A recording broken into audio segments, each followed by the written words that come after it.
អូស្អាតខ្លាំងណា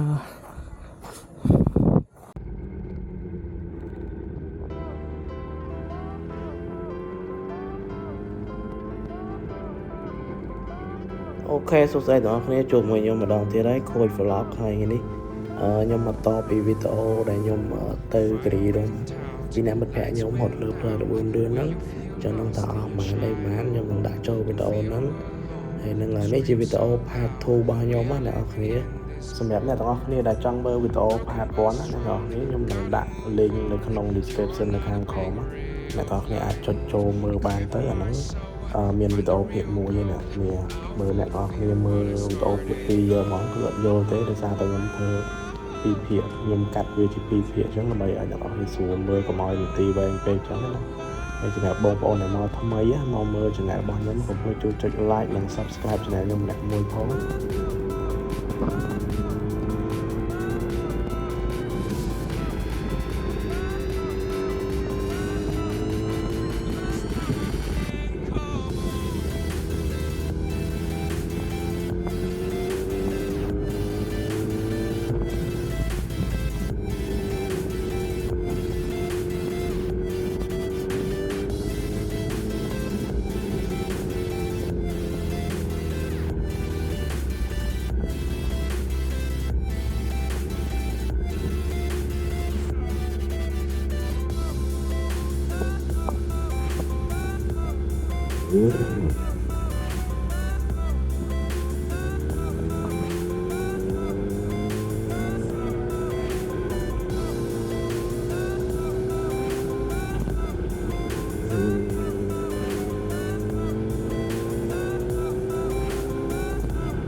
con nước của con thích mấy cái hồn máy luôn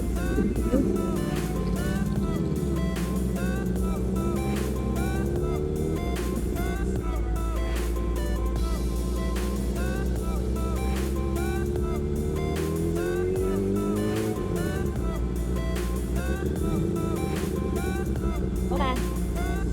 có đó có bà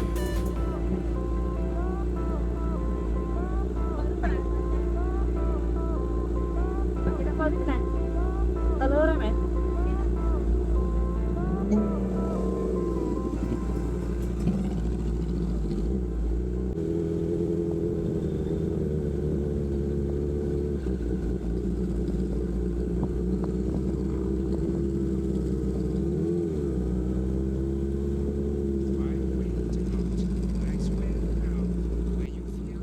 ឥឡូវពេលដែលខ្ញុំឡើងមកដល់កពូភ្នំនៅលើហ្នឹងពួកខ្ញុំចាប់ដើមកន្លែងចតម៉ូតូអីចឹងណាហើយសម្រាប់ថ្លៃសវត្ថដែលចូលមកកន្លែងហ្នឹងគឺម្នាក់$2តែគេនឹងឲ្យវិក័យប័ត្រយើង1ហើយ1ឬ2ទេអ្នកនរខ្ញុំភ្លេចបានហើយតែវិក័យប័ត្រហ្នឹងយើងអាចយកទៅទិញឲ្យញ៉ាំទៅលើភ្នំហ្នឹងវិញបានណាអញ្ចឹងម្យ៉ាងដែរអ្នកនរហើយឥឡូវខ្ញុំកំពុងទៅកន្លែងដាក់ម៉ូតូដើម្បីដើរទៅថតទេសភាពដាក់ចូលក្នុង vlog ហ្នឹងអញ្ចឹងណាតែអធិស្ឋានផងខ្ញុំអត់សូវចេះថតបែបទេសភាពអីទៅគាត់ថា ខ្ញុំវីដេអូខ្ញុំមួយពីច្រើនខ្ញុំចង់តែដាក់វីដេអូពេលដែលខ្ញុំជិះម៉ូតូហើយខ្ញុំទុកមើលខ្លួនឯងពេលខ្ញុំធ្វើការធ្វើអីចឹងខ្ញុំអង្គុយមើលខ្លួនឯងណាអ្នកគ្នាអារម្មណ៍មនុស្សយើងវាអញ្ចឹងណាពេលខ្លះវាត្រូវការបែបហ្នឹងដែរ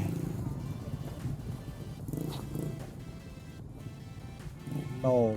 ở tay phò đồ tế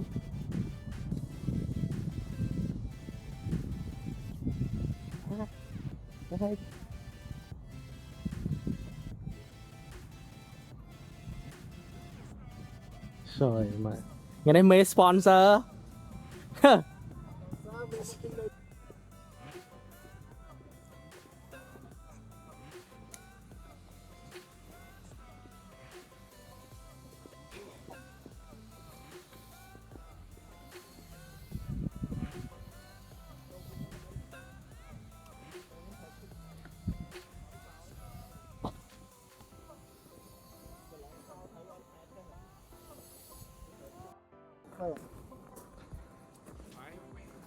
mê ngày nay sponsor nhau mà nhưng chặt sang ở pay đi lên này là bươn lươn à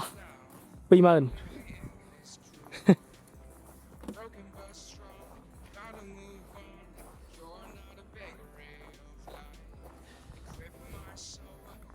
ô sạch khẳng á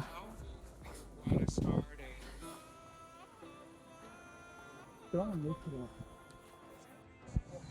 បន្ទាប់ពីយើងចំណាយលុយអស់ម្នាក់50រៀលឡើងផ្លូវលបឿនលឿនមកដល់ម៉ោងទៅផ្ទះវិញធ្វើសំណងធម្មតាប៉ុណ្ណឹងលើកទី1ថាជីវិតនេះស៊ីមតោធំអស់លើកច្រើនគិតថាស៊ីមតោធំអស់លើកតិចគឺអានលួចសុំគិតថតmình cứ thoát nó cắt squat thếទេអូខេនេះ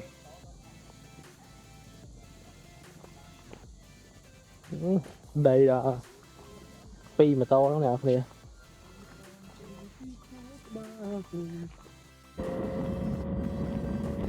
អរគុណទាំងអស់គ្នាសម្រាប់ការតាមដានវីដេអូនេះពីដើមរហូតដល់ចប់អញ្ចឹងវីដេអូនេះក៏ដល់ទីបញ្ចប់មកដែរខ្ញុំនឹងប្រាប់តម្លៃអ្នកទាំងអស់គ្នាថាខ្ញុំដើររយៈពេលមួយថ្ងៃហ្នឹងអស់ប្រហែលនៅលើផ្លូវលបឿនលឿនទាំងស៊ីចាយពេញមួយថ្ងៃគឺចំណាយអស់$55គឺខ្ញុំញ៉ាំតែកាហ្វេហើយនឹងបាយស្រូបមួយចានទេគឺក្រៅពីហ្នឹងគឺ1000ខ្ញុំហ្នឹងឯងអ្នកនរគ្នាដែលវាស៊ីសាំងខ្លាំងមែនតើហ្នឹងហើយអរគុណសម្រាប់ការតាមដានទស្សនាវីដេអូនេះតាំងពីដើមរហូតដល់ចប់កុំភ្លេចចុច like និង share និង subscribe វីដេអូនេះម្នាក់មួយផងអរគុណសម្រាប់អ្នកចូលចិត្តកុំភ្លេចចុច subscribe ហើយដាក់សញ្ញាកណ្ដឹងផងដើម្បីទទួលបានវីដេអូថ្មីៗពេលដែលខ្ញុំផុសអញ្ចឹងណាហើយសូមអធិស្ឋានផងរកកំហុសខុសឆ្គងបាយបាយ